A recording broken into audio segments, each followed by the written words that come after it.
So, here is a COVID-19 something to do card. You're probably wondering what on earth the mess is on the mat.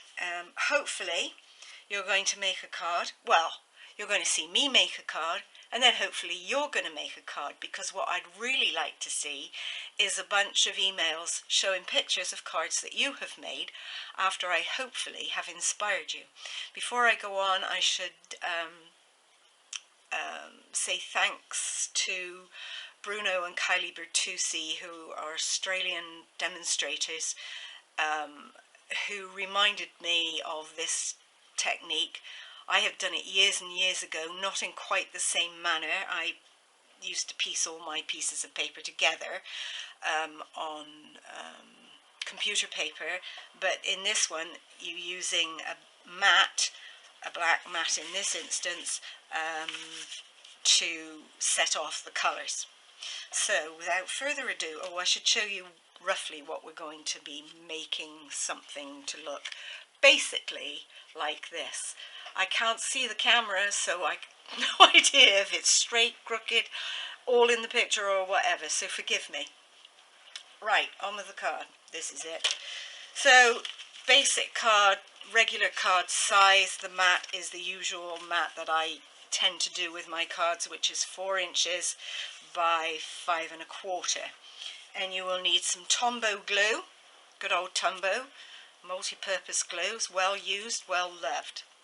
Alright, so first off, I have cut a whole bunch of different papers, and we'll start with this little baby. So you line it up roughly, and then holding that end, I will turn it over, give it a bit more space there, and squish on. Of course it's not going to work now. I just made another card with this, and it's not going to, yes it is, it's coming out. You probably can't see though, but that is a squidge of Tombow glue. Alright, I might shut up because I might have to concentrate. Yes, I know, I don't do that very often. Okay, so we glue the first one down. I'll tidy this up later when that glue has dried. So then we're moving on to another one, another strip, and you're going to leave just a little bit of space in between. Turn it over.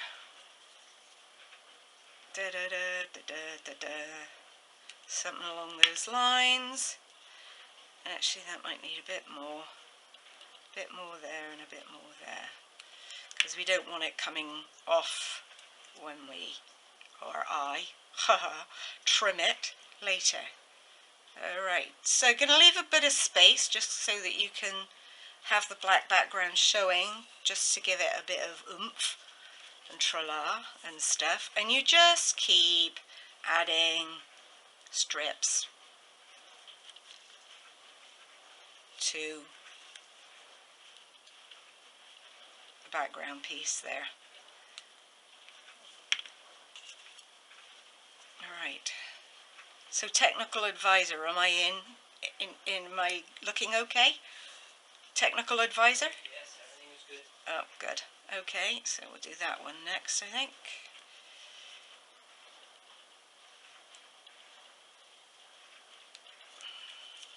So it's not exactly taxing, but this is a heck of a good way to use up some of the scraps of, oh dear, there we go again, scraps of DSP, if you have them lying around. And I'm making a right hodgepodgey mess of this, but forgive me.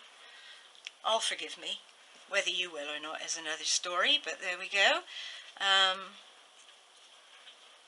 course, this is one idea. I hope you don't like this idea too much, because I will have to think about something else. If you say, oh, do it again. Alright, plonk it down. So it's a bit tedious at this point, but what the heck. Nothing wrong with that.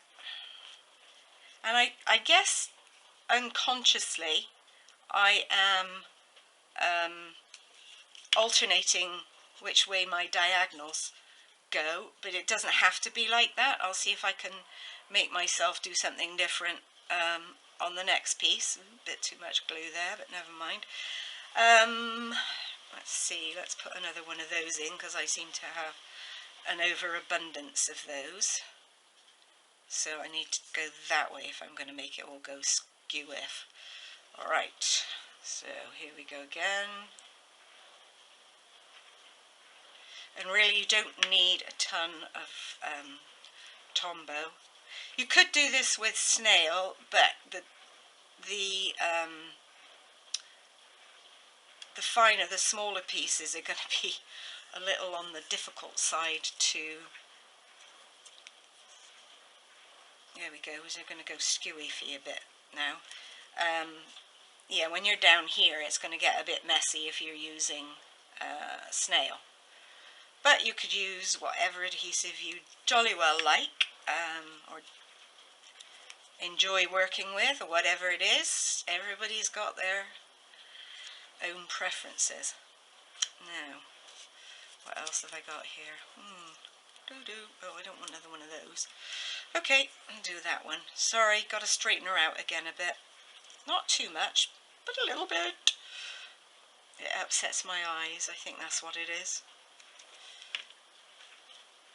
Of course, if I had cleaner glasses it might help. Never mind. And as you'll see, I think I started at the beginning saying you need to kind of try and keep your spaces roughly the same. Mine aren't, but never mind. It works. So what the hecky thump. Okay, we'll do that one there. Do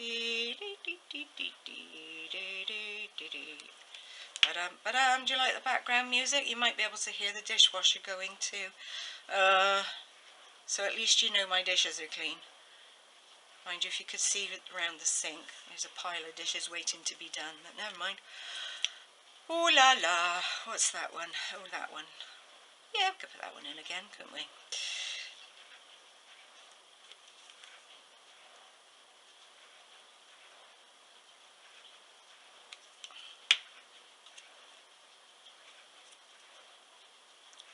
There we go.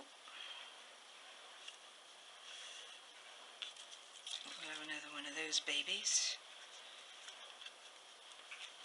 I think probably it does work better if you alternate, you know, your diagonal things. But maybe not. We'll see. I'll show you some other examples when we finish this babe. And you can see what you like. Alright, what should we put in? Put that one. Another one of those pinky ones. Quite like that one. And then maybe that one. Or shall I go a thinner one of those, a thinner one of those, and a thinner one of those? Yeah, that might work. Alright. Da-da-dum. That's the wonderful thing about DSP, it's always got two sides, so you've always got lots of, you might only have sort of 4 or 5 sheets, but you've got basically 10 different designs to work with. And if you take them from, you know, the same package, then you're going, basically your designs will work out. Your colours will go together, I mean, and your patterns will work together. I think there might be some I can think of offhand that might not work, but generally speaking, so there we have, you've filled up the black cardstock and you've got a funny looking piece like that, and now you can see where all my glue is.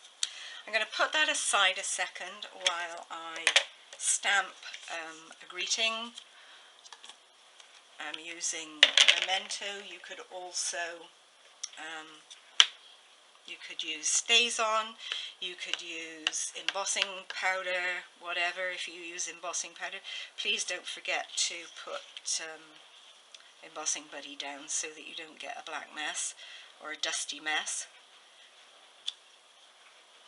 And I have the old punch here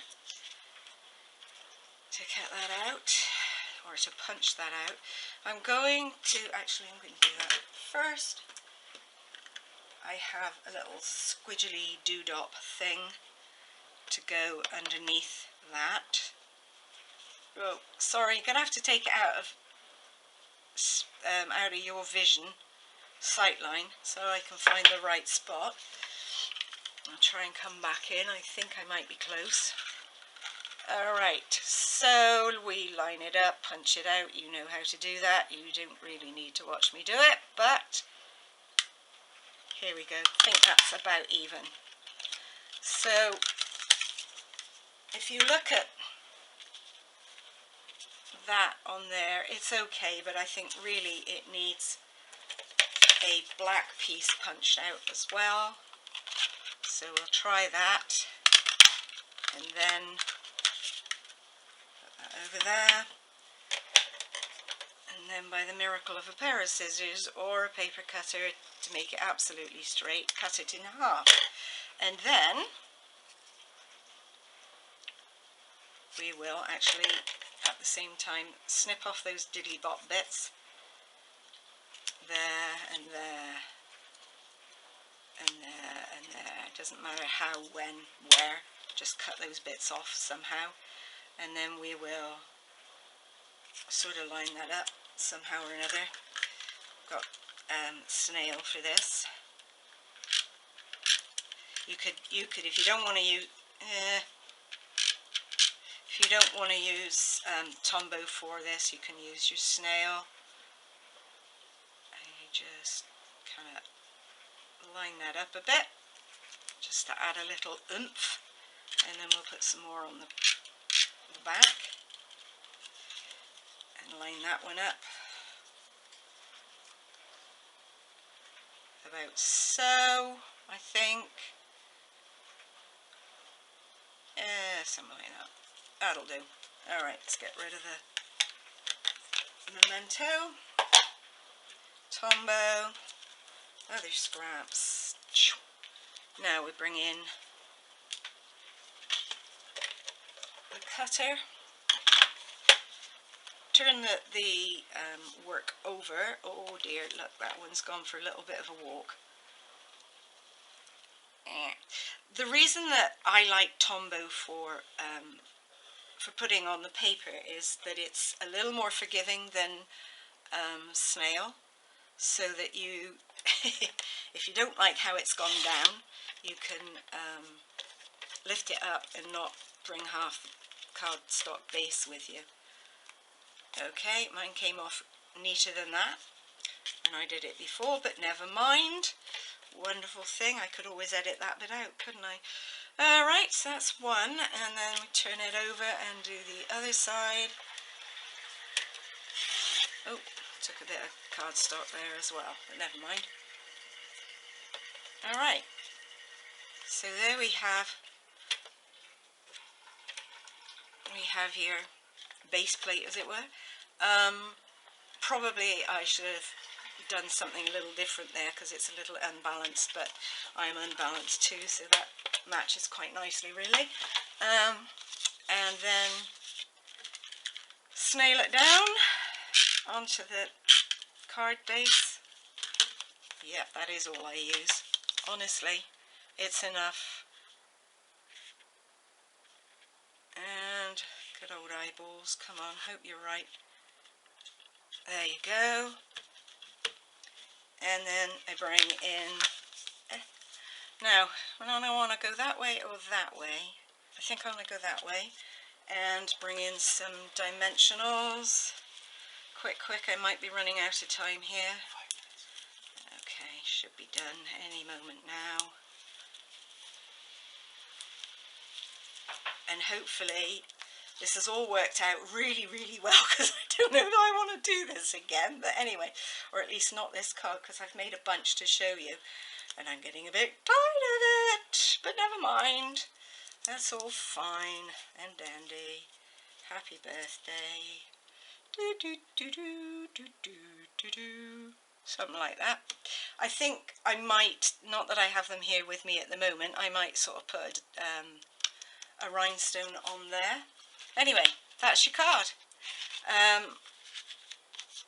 this is the first one I did, and it's the same, as you can see, it's the same paper. I also, if you don't have much DSP that you want to cut into, I've also brought a cardstock sample out and added some splotches and stuff. And then I've done another one, a more masculine one perhaps, and I haven't decided which way I'm going to put it yet, whether I'm going to put my greeting on here or whether I'm going to put it that way. I think I'm leaning more towards that way. But those are the cards that I have for you today.